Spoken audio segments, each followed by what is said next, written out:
आज हम लोग जानेंगे मूसलाजर के बारे में। मूसलाजर का जन्म जो है वो कहाँ से होता है, यानी कि मूसलाजर क्या है, परिभाषा यानी उनका हम लोग डिफिनेशन जानेंगे और उनके साथ साथ जो है उनके क्या मॉडिफिकेशंस हैं, उनके क्या रूपांतरण हैं। तो आइए देखते हैं। मूसलाजर वह जड़ है जिसका जन्म बीज के मूलांकुर यानी रेडिकल से होता है, जो विकसित होकर एक मुख्य या प्राथमिक यानी प्राइमरी रूट्स का निर्माण करते हैं, जो अन्य शाखाओं से मोटी होती है तथा अधिक गहराई तक जाती है। इससे कई शाखाएं निकलती है, जिन्हें हम लोग सेकेंडरी रूट्स यानी द्वितीयक जड़ भी कहते हैं। द्वितीयक जड़ों से निकलने वाली शाखाएं को हम लोग तृतीयक जड़ यानी टर्सरी रूट कहते हैं। मूसलाजर यानी टैप रूट के प्रकार। पहला, त्रकरूप मूल यानी फ्यूजिफॉर्म्स। इस प्रकार की जड़ें बीज से मोटी और किनारे पर पतली होती है, जैसे मूली। रूपांतरण यानी कि जिसे कहते हैं हम लोग मॉडिफिकेशन।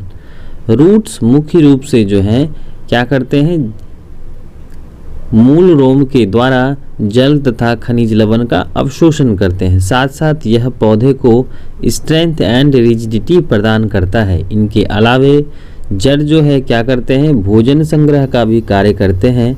इस वजह से इसके रूप में अंतर हो जाता है, इसीलिए हम लोग इसको क्या कहते हैं, जड़ों का रूपांतरण कहते हैं। तो कार्य बदल जाने के कारण इनका क्या होता है, आकृति भी क्या हो जाता है, बदल जाता है, जिसे हम लोग मॉडिफिकेशन ऑफ रूट कहते हैं। तो टैप रूट मॉडिफिकेशंस में पहला मॉडिफिकेशंस फ्यूजिफॉर्म मॉडिफिकेशन, जिसका एग्जाम्पल्स क्या है, मूली है।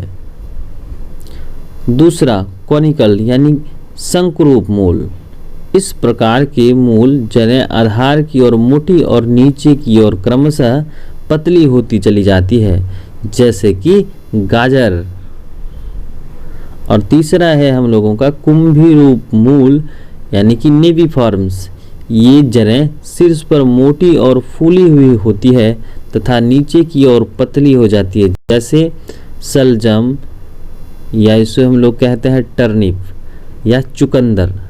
यानी कि नेपिफॉर्म का एग्जाम्पल्स क्या है, टर्निप या बीट है।